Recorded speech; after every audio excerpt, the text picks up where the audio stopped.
जय हिंद। नमस्कार साथियों, कैसे हैं आप सभी। आई होप आप सभी बढ़िया होंगे, स्वस्थ होंगे, मस्त होंगे। आज के सेशन में हम कवर करने वाले हैं चैप्टर 3 ऑफ यानी कि मैट्रिक्स। अगर आप सभी कक्षा 12 में पढ़ रहे हैं और अभी तक आपने मैथ में कोई भी चैप्टर कवर नहीं करें तो ये सीरीज़ मैं आपको प्रोवाइड कर रहा हूँ। आप इस सीरीज़ को अगर देख लेते तो आई होप आप बेहतर प्रदर्शन कर पाएंगे। और यूपी बोर्ड में मतलब लिखने का नंबर, ठीक है, जितना आप लिख के आएंगे आपको उतना नंबर मिलेगा।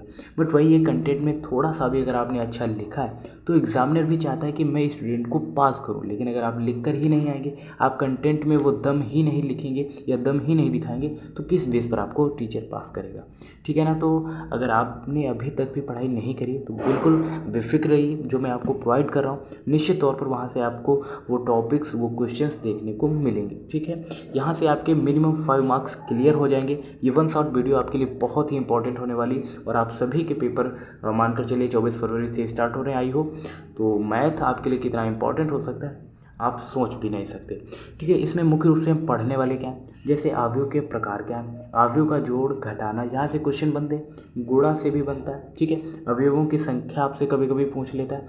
सम्मित और विषम सम्मित अवयव क्या होता है, यहाँ से क्वेश्चन बनते हैं। और परिवर्त यानी कि ट्रांसपोज क्या होता है, यहाँ से वैसे 10 नंबर पे क्वेश्चन पूछे जाएंगे। यहाँ पर मैं आपके लिए लाया क्या कहूँ, आपके लिए इंपॉर्टेंट क्वेश्चंस भी लाया हूँ, साथ ही साथ मैं आपके लिए क्वेश्चंस को सॉल्व करने के लिए जो प्रैक्टिस सेट होता है वो भी लेकर आया हूँ, ठीक है। आप यहाँ पर देखेंगे और अपने नॉलेज को भी इंक्रीज कर पाएंगे, ठीक है ना। जीरो से स्टार्ट कर रहे हैं इसीलिए आपको चीज़ें जीरो से भी समझाऊंगा, ठीक है, समझाने का प्रयास करूँगा, ठीक है ना। तो चलिए स्टार्ट करते हैं। अगर कोई गलती हो तो आप मुझे अपने हिसाब से समझ लीजिएगा, ठीक है। अवयव के प्रकार की बात कर लेते हैं, यानी कि टाइप्स ऑफ मैट्रिक्स, ओके। इसमें सबसे पहले आपको समझना है स्तंभ अवयव यानी कि कॉलम मैट्रिक्स। आप कॉपी में लिखते हैं, आप इधर देख इस तरीके ये आपके साइड में कॉलम दिया रहता है और इस तरीके से आप इन लाइनों में क्या कर रहे होते हैं, लिख रहे होते हैं। ये जो लाइनें हॉरिजेंटल और वर्टिकल, ये हॉरिजेंटल लाइन होती है, इनमें आप लिख रहे होते हैं, जबकि वर्टिकल लाइन को हम क्या बोलते हैं, कॉलम मैट्रिक्स बोलते हैं। इस तरीके की जो मैट्रिक्स बनता है आप समझने का प्रयास करें। ये जो मैट्रिक्स बना है ये कैसा होगा, कॉलम मैट्रिक्स, ओके। स्तंभ मैट्रिक्स यहाँ पर देख सकते हैं, ये एलिमेंट्स दिए गए 0, √3, -1, 1/2। ये क्या हो गया, ये आपका स्तंभ अवयव हो गया, यानी कि कॉलम मैट्रिक्स। कॉलम में अगर एलिमेंट्स दिए रहेंगे तो उसे क्या बोलेंगे, स्तंभ, यानी कि column matrix. I hope clear है। अब इसकी कोटि की बात आती है तो कोटि कैसे फाइंड आउट करते हैं। कोटि के लिए आप हमेशा याद रखिए रो इंटू कॉलम से ही निकालते हैं। इसमें आपको फाइंड आउट करना है रो कितने हैं और कॉलम कितने हैं, ओके। अब यहाँ पर देखना है रो कितने हैं, देखो 1 2 3 4, रो कितनी है 4, क्रॉस कॉलम कितने हैं, देखो कॉलम तो भाई ये एक ही है ना, तो कॉलम एक हो गया। आई होप आप सभी को समझ में आया रो और कॉलम क्या होता है। रो कॉलम को ही हम क्या बोलते हैं, इसकी कोटि बोलते हैं, ओके, ठीक है। आई होप आप सभी को समझ में आया। उसके बाद हम चलते हैं पंक्ति अवयव, यानी कि रो मैट्रिक्स होता क्या है। रो मैट्रिक्स आपको पता होना चाहिए, इस तरीके से हॉरिजेंटल लाइंस होती हैं। अगर इनमें कोई भी एलिमेंट्स दिए रहते हैं तो उसे हम क्या बोलते हैं, रो मैट्रिक्स। देखो यहाँ पे एग्जांपल दिया गया, ठीक है। ये क्या है, एक रो है जिसमें एलिमेंट्स दिए गए -1/2, √2, 2 और 3, ठीक है। अब इसकी कोटि क्या है, कोटि कैसे निकालते हैं, रो इंटू कॉलम से, अभी मैंने बताया। अब इसमें रो कितनी, देखो रो तो एक ही है, कॉलम कितने बनेंगे, 1 2 3 4, कॉलम 4 बने, यानी कि 1 क्रॉस 4 इसका राइट आंसर आ रहा होगा। इसकी कोटि ये आ रही होगी, ठीक है। कोटि हम कैसे निकालते हैं, रो इंटू कॉलम से, ठीक है। अगर इतना भी आप याद कर लेते हैं तो मिनिमम 1 नंबर यहाँ से बोर्ड एग्जाम में आपका कवर होने वाला है, ठीक है, रो इंटू कॉलम से। वर्ग अवयव की बात करते हैं तो वर्ग अवयव की बात करेंगे, इसमें होता क्या है, पंक्तियों की संख्या और स्तंभों की संख्या क्या होती है, इक्वल होती है। पंक्तियों की संख्या और स्तंभों की संख्या इक्वल होती है, यानी कि रो इज इक्वल टू कॉलम, ठीक है ना। अगर आप रो को m मानते हैं और कॉलम को n मानते हैं तो m बराबर n भी तो होगा। वही यहाँ पर बताया गया है कि यदि रो इंटू कॉलम बराबर है, यानी कि पंक्तियों की संख्या स्तंभों की संख्या के बराबर है तो ये एक वर्ग अवयव कहलाता है। यदि ये एक m क्रॉस n अवयव है तो ये वर्ग अवयव कहलाता है। यदि m बराबर n है तो इसकी कोटि क्या होगी, m बराबर n या फिर n बराबर m। ये आपको याद रखना है। वर्ग अवयव के लिए देखो, जैसे ये हो गया यहाँ पर 1 2 2 1, तो यहाँ पर आप देख क्या रहे हैं, देखिए एलिमेंट्स को ना देखें, जो अवयव मैंने लिखे उसको ना देखें, इसकी रो और कॉलम को देखो। देखो रो कितनी होगी 1 2, तो रो कितनी हो गई 2, कॉलम कितने 1 2, ये आपको देखना है। रो और कॉलम देखो इक्वल आ रहे हैं ना, 2 क्रॉस 2, यानी कि R भी बराबर है और C भी बराबर है। तो ऐसा जो मैट्रिक्स बनेगा उसे हम क्या बोलेंगे, square matrix. I hope clear है। उसके बाद हम चलते हैं विकर्ण अवयव की तरफ, यानी कि डायगोनल मैट्रिक्स। होता क्या है, विकर्ण आपने आप सभी ने बनाया होगा। जैसे ये हमने क्या बनाया, रेक्टेंगल यानी कि आयत बनाया। अब ये क्या है, इसमें विकर्ण ही तो है। अब इस प्रकार के एलिमेंट्स मान लो, देखो ये तो बाकी 0 0 है, ये 0 है ना, ठीक है, इन्हें नहीं देखना। अब ये जो आप देख पा रहे हैं एलिमेंट्स, ये जो मैं ये बड़ी लाइन खींच रहा हूँ, ये कैसे एलिमेंट्स है, अलग अलग एलिमेंट्स है या फिर सेम हो सकते हैं, उससे फ़र्क नहीं पड़ेगा। तो ये कैसा हो जाएगा, विकर्ण आव्यूह हो जाएगा, यानी कि डायगोनल मैट्रिक्स। जैसे मान लो ये हमने 1 लिया, ये 0 ये 0, ठीक है, ये 0 ये 0 ये 1 0 0 ये 1। हालांकि ये विकर्ण आव्यूह होगा, लेकिन इसको हम क्या बोलते हैं, आइडेंटिटी मैट्रिक्स यानी कि तत्समक आव्यूह। ये ऑलरेडी फाइंड आउट है, तो ये भी विकर्ण आव्यूह होगा, लेकिन ये उससे पहले क्या होगा, आइडेंटिटी मैट्रिक्स होगा। ये आपको याद रखना है, ठीक है ना, कंफ्यूज नहीं होना। ये अगर एलिमेंट्स दिए गए हैं ये, तो इससे इस तरीके के एलिमेंट्स को हम विकर्ण आव्यूह बोलते हैं, डायगोनल मैट्रिक्स बोलते हैं, ठीक है। अदिश आव्यूह की बात करेंगे तो सेम ही रहेगा, बाकी सब सुने रहेंगे। ये जो डायगोनल मैट्रिक्स हैं, ये जैसे रोड 3 यहाँ पे दिया गया है, तो रोड 3 हो सकता है, या फिर 2 2 2 इस तरीके से हो सकता है, 5 5 5। तो ये कैसे होगा, अदिश आव्यूह होगा। अगर एक होगा तो वही तत्समक यानी कि आइडेंटिटी मैट्रिक्स हो जाएगा। ये आपको याद रखना है, ठीक है। इसके बाद हम लोग पढ़ने वाले आइडेंटिटी मैट्रिक्स यानी कि तत्समक आव्यूह। अब ये क्या होता है, अब वही मैंने बताया, विकर्ण आव्यूह क्या होना चाहिए, 1 1 होना चाहिए, बाकी सब एलिमेंट्स क्या होना चाहिए, 0 होना चाहिए। तो ऐसे एलिमेंट्स या फिर ऐसे आव्यूह को हम क्या बोलते हैं, तत्समक यानी कि आइडेंटिटी मैट्रिक्स। अब जैसे एक की जगह पर हम 2 ले लेते, ठीक है, तो 2 ले लेते तो वो हो जाता अदिश। एक के अलावा अगर विकर्ण आव्यूह जैसे कोई भी है वो इक्वल है, जैसे 2 3 4 5 कुछ भी है, तो वो हो जाएगा अदिश आव्यूह। लेकिन अगर आपको क्या विकर्ण आव्यूह सिद्ध करना है, तो डायगोनल मैट्रिक्स ये तीनों क्या होने चाहिए, अलग अलग होने चाहिए, अलग अलग होंगे विकर्ण आव्यूह, ठीक है। सेम होंगे, जैसे 2 3 4 कुछ भी अगर सेम है, जैसे 2 2 2 विकर्ण आव्यूह, ठीक है, तो वो क्या हो जाएगा, अदिश आव्यूह। और अगर 1 1 1 है विकर्ण आव्यूह, तो उसे विकर्ण अगर 1 1 1 है तो उसे हम तत्समक यानी कि आइडेंटिटी मैट्रिक्स बोलेंगे। आई होप इतना क्लियर है, ठीक है। उसके बाद नेक्स्ट क्वेश्चन की तरफ चलेंगे। नेक्स्ट क्वेश्चन क्या, अभी हम समझने वाले हैं जीरो मैट्रिक्स यानी कि शून्य आव्यूह, जिसके सारे एलिमेंट्स, ऐसा आव्यूह या फिर ऐसा आव्यूह जिसके सारे एलिमेंट्स क्या हों, शून्य हों। रो इंटू कॉलम से हमें मतलब ही नहीं। देखो यहाँ पर ये स्क्वायर मैट्रिक्स दिया गया, इसके देखो रो कितनी है, 2 है, और कॉलम भी क्या है, 2, यानी कि रो इंटू कॉलम 2 क्रॉस 2 का बन रहा है। अब यहाँ पर एक्सरसाइज के क्वेश्चंस दिए गए हैं, हम उन्हें देख लेते हैं। 3.1 आपकी एक्सरसाइज है, ठीक है। तो यहाँ पर जैसे ये आव्यूह दिया गया है, ठीक है। अब इसकी देखिए, सबसे पहले आव्यूह की कोटि आपको ज्ञात करना है, यानी कि रो इंटू कॉलम इसमें फाइंड आउट करना है आपको। अब बताइए इसमें रो इंटू कॉलम क्या होगा। आप सभी को मैं 10 सेकेंड का समय देता हूँ। 1 2 3 4 5 6 7 8 9 10 हो गया ना। चलिए अब इसमें रो यानी कि हॉरिजेंटल लाइन आपको देखनी है। हॉरिजेंटल यही लाइन होगी, कितनी हो गई, 3 हो गई। तो ये क्या हो गया, रो। कॉलम देखना है आपको यानी कि वर्टिकल, 1 2 3 4, 4 लाइन होगी यानी कि 4, यानी कि 3 क्रॉस 4। ये क्या हो जाएगा, आव्यूह की कोटि। पहला क्वेश्चन क्लियर हुआ। आपको कोटि ज्ञात करना आया कि नहीं आया, फाइंड आउट करना आया कि नहीं आया, आ गया ना, ठीक है। अब यहाँ पर सेकंड क्वेश्चन आपसे पूछ क्या रहा है, अवयवों की संख्या। जब भी ऐसा क्वेश्चन पूछे तब आपको करना क्या है, सिंपली मेरी बात ध्यान से सुनो। अवयव की कोटि के लिए आपने rho into column find out किया, 3 क्रॉस 4 आया। अब इसकी मल्टीप्लाई जो कराओगे, जो इक्वल आएगा वही क्या होगा, अवयव की संख्या होगी। 3 4 या कितना होगा, 12 होगा, ठीक है। अब ये आंसर आपको कंफर्म करने के लिए करना क्या है, ये एलिमेंट्स आपको काउंट करने। देखो 1 2 3 4 5 6 7 8 9 10 11 12 आ रहा है ना, यानी कि आपका आंसर क्या है, बिल्कुल सही है। तो आव्यूह की संख्या भी आप फाइंड आउट करना सीख गए, इतना क्लियर है। आप आव्यूह की कोटि, आव्यूह की संख्या फाइंड आउट करना सीख चुके, ओके। अब इसके बाद हम लोग देखने वाले हैं कि जैसे यहाँ पर ए की जगह पर दिया गया A13 आपको ज्ञात करना है। तो ये पहला क्या हो जाएगा, A11 हो जाएगा, A12 हो जाएगा, A13 हो जाएगा, A14 हो जाएगा, यानी कि A13 क्या होगा, 19 होगा। A13 क्या हो जाएगा, 19। उसके बाद ये A21 स्टार्ट होगा, A21 A22 A23 A24, है ना। आई होप समझ में आ रहा है ना। देखो इसको मानो पहला, इसको मानो दूसरा, इसको मानो तीसरा, यानी कि ये 1, ये 1 2 हो जाएगा, ये 1 3, ये 1 4, ये 2 से स्टार्ट हो रहा है, यानी कि दूसरी रो से, यानी 2 1 2 2। इस तरीके से आपको समझना है। आई होप समझ गए पैटर्न। नहीं समझ पाए आप कमेंट बॉक्स में बताइए, मैं निश्चित तौर पर समझाने का प्रयास करूंगा दोबारा से। अब यहाँ पर आपको क्या याद करना है, A21 यानी कि ये दूसरी लाइन और पहला अक्षर यानी कि 35, ये भी क्लियर हो गया। A33 यानी कि तीसरी लाइन और तीसरा अक्षर यानी कि माइनस का 5। A24 यानी कि दूसरी लाइन और चौथा अक्षर, दूसरी लाइन ये और चौथा अक्षर 12 है ना।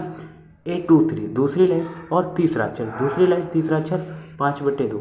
क्लियर हुआ कि नहीं क्लियर हुआ? तो इस तरीके से आपको ये भी फाइंड आउट करना आ गया। उसके बाद नेक्स्ट क्वेश्चन जो मैंने अभी आपको बताया था वर्ग आव्यूह में, वर्ग आव्यूह की सबसे खास बात होती क्या है, इसके रो इंटू कॉलम जो होते हैं वो इक्वल होते हैं, रो और कॉलम इक्वल होते हैं। रो को अगर मैं m मानूँ और कॉलम को मैं अगर n मानूँ तो क्या मैं ये बोल सकता हूँ m बराबर n होगा? m बराबर n क्या होता है वर्ग आव्यूह के लिए, यानी कि ऑप्शन सी इसका राइट आंसर हो जाएगा ना। क्लियर है ना?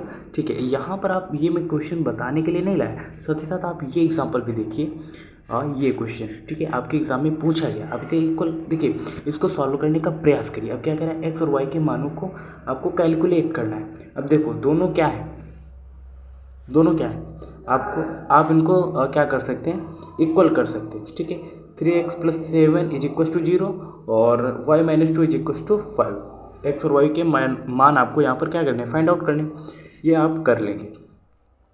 सबसे इम्पॉर्टेंट क्वेश्चन यहाँ से a + b, a - b, a b, b a और कुछ इस तरीके के क्वेश्चंस पूछे जाते हैं जो आप काफ़ी बार नहीं कर पाते लेकिन होते आसान हैं।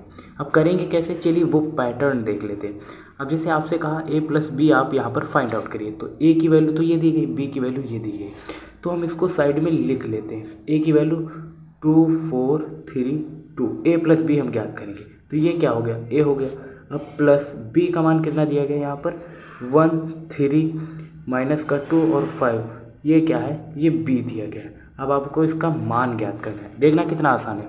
देखो थोड़ा सा यहाँ पर आपको दिमाग लगाना है, ठीक है, क्या थोड़ा सा दिमाग लगाना है। जैसे ये 2 दिया गया, अब 2 को इस 1 से जोड़ेंगे, इस पैटर्न को आप ध्यान रखिए, जोड़ना किससे, 2 और 1 जोड़ेंगे कितना हो जाएगा 3, ओके। 4 को और 3 को ऐड करेंगे कितना हो जाएगा 7 हो जाएगा, ओके। अब यहाँ पर हम इस 3 को और इस -2 को ऐड करेंगे तो कितना होगा 1 हो जाएगा, ओके। अब यहाँ पर जो ये 2 दिया गया और इस 5 को ऐड करेंगे तो कितना हो जाएगा 7 हो जाएगा। आसान है कि नहीं? तो ये क्या आ जाएगा a + b का मान। आई होप आप सभी को समझ में आया।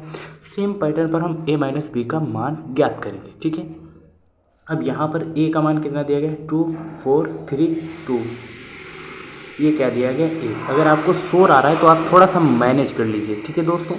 अब आप ऐसे स्तर पर आ चुके हैं, क्या आपको अवॉइड करना है, क्या आपके लिए उपयोगी है, ये आप बहुत अच्छी तरीके से सीख चुके हैं। आपको इन्फॉर्मेशन से मतलब है और मुझे आपको पढ़ाने से मतलब है, ठीक है ना।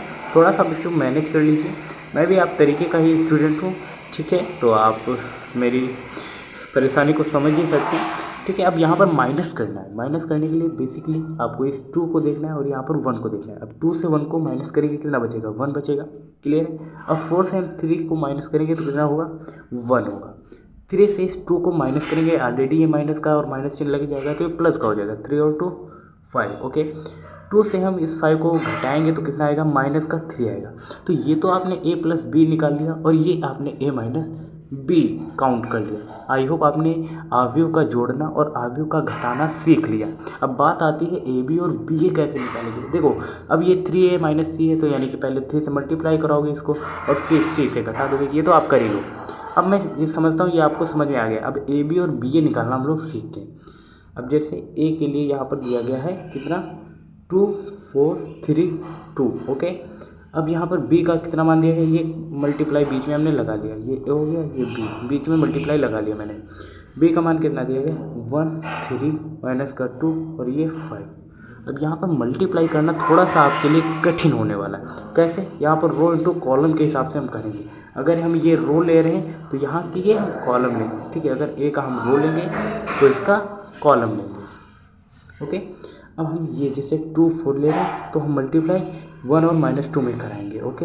ये आपको समझना है। 2 1 गया कितना हो जाएगा 2, ओके। यहाँ पर हम साइड में लिख रहे हैं और 4 का -2 से तो 4 2 जा 8 होगा। अब 2 और -8 कितना हो जाएगा -6, इतना क्लियर है, ठीक है। अब इसी रो से अब इसकी मल्टीप्लाई कराएंगे तो 2 3 जा 6 हो गया, ओके। ये हम रफ कार कर रहे हैं, इधर जो नीचे कर रहे हैं ये रफ कार, ओके। 2 3 जा 6, 4 5 जा 20, ओके, प्लस का रहेगा, ठीक है। यहाँ से देखना इसके चिन्ह और इसके चिन्ह कैसे हैं, प्लस के 2 3 जा 6 प्लस का आएगा, 4 और 5 से मल्टीप्लाई कराएंगे तो प्लस का 20 आएगा, तो ये 26 हो जाएगा। सेम पैटर्न पर 3 और 1 की मल्टीप्लाई कराएंगे तो 3 1 जा 3 होगा, और 2 और माइनस का 2 2 2 जा 4 होगा, तो 3 - 4 होगा तो माइनस का 1 आ गया। ठीक है, अब इस 3 की इस 3 के साथ मल्टीप्लाई करेंगे तो 3 3 जा 9, वो भी प्लस का। 2 और 5 की मल्टीप्लाई तो 2 5 जा 10, यानी कि प्लस का 19। ये आपका आंसर आ रहा होगा। आई होप अगर मल्टीप्लाई सही है तो यही आंसर आ रहा होगा। तो यहाँ पर आपने सीखा क्या, पहले हम ये रो से मल्टीप्लाई करेंगे और एक कॉलम लेंगे, रो इनटू कॉलम के हिसाब से करेंगे। अगर नहीं समझ में आया तो आप मुझे कमेंट करिएगा, मैं इसके लिए सेपरेट वीडियो आप सभी को प्रोवाइड करने का प्रयास करूँगा। ठीक है, तो ये क्वेश्चंस आप कर लीजिएगा, काफ़ी बार आपके एग्जाम में पूछे जाते हैं। तो मैं यहाँ तक मैंने आपको एक्सरसाइज 1 और एक्सरसाइज 2 यानी कि 3 की जो भी आगे हम पढ़ रहे हैं वो हमने कवर कर लिया है। अब हम 3.3 के साथ चलते हैं। यहाँ पर हम क्या कैलकुलेट करने हैं, आव्यूह का ट्रांसपोज यानी कि परिवर्त। परिवर्त की मुख्य बात होती क्या है, इसमें जो रो होते हैं वो कॉलम में चेंज हो जाते हैं और कॉलम रो में चेंज हो जाते हैं। ठीक है ना, चलिए अब जैसे ये क्या दिया गया, एक कॉलम मैट्रिक्स दिया गया, अभी हमने पढ़ा था ये कॉलम मैट्रिक्स है। अब ये कॉलम मैट्रिक्स किस में चेंज होगा, अभी मैंने बताया कॉलम किस में चेंज होगा, रो में, और रो चेंज होगा कॉलम में, तो ये रो में चेंज हो जाएगा। तो ये 5 एलिमेंट इसके इस तरीके से हम लिखेंगे, इसको इस तरीके से डिनोट करेंगे, और यही क्या होगा, इसका ट्रांसपोज होगा यानी कि परिवर्त होगा। समझ में आया कि नहीं आया, चलिए कोई बात नहीं, अगर नहीं समझ में आया तो ये एग्जाम्पल करके देख लेते हैं। इसका हम परिवर्त निकाल रहे हैं, क्या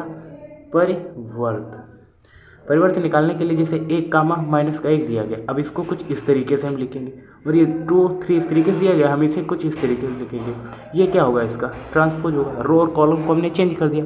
अब सेम पैटर्न पर आप ये बाकी के क्वेश्चन खुद से करने का प्रयास करें। अब यहाँ पर जैसे ये क्वेश्चन दिया गया a प्लस बी डैश दिया गया है, पहले आप इसको जोड़िए फिर इसका परिवर्तन निकालिए, और यहाँ पर a डैश इक्वल में दिया गया है प्लस b डैश, यानी कि a का परिवर्तन निकालिए फिर b का परिवर्तन निकालिए, दोनों को जोड़ दीजिए, देखिए क्या दोनों इक्वल आ रहे हैं। तो ये बाकी के क्वेश्चन आप इसी पैटर्न पर कर सकते हैं, क्योंकि जोड़ना घटाना आपको पहले से आ रहा है, परिवर्तन नहीं आ रहा था जो मैंने अभी आपको बताया। ठीक है, ये क्वेश्चन आपके काफ़ी एग्जाम में पूछा गया, सममित आव्यूह और विषम सममित आव्यूह, most important question, most important आपके बोर्ड एग्जाम में आ सकता है। अच्छा जी, अब सममित आव्यूह क्या होता है, a बराबर a डैश, अगर आप इसका परिवर्तन निकालेंगे तो इसी के बराबर रहेगा, क्योंकि ये a दिया गया, इसका परिवर्तन निकालना मैंने अभी आपको बताया। ठीक है, अब जैसे ये जो 1 - 1 5 दिया गया, ये कुछ इस तरीके से अगर आ रहा है, दोनों इक्वल आ रहे हैं, इस तरीके से इसका परिवर्त हम लोग फाइंड आउट करते हैं। ठीक है, रो को कॉलम में और कॉलम को रो में, तो ये कर लेंगे ना आप। ठीक है, ये होता है किसके लिए, सममित के लिए। सममित के लिए क्या होता है, a बराबर a डैश।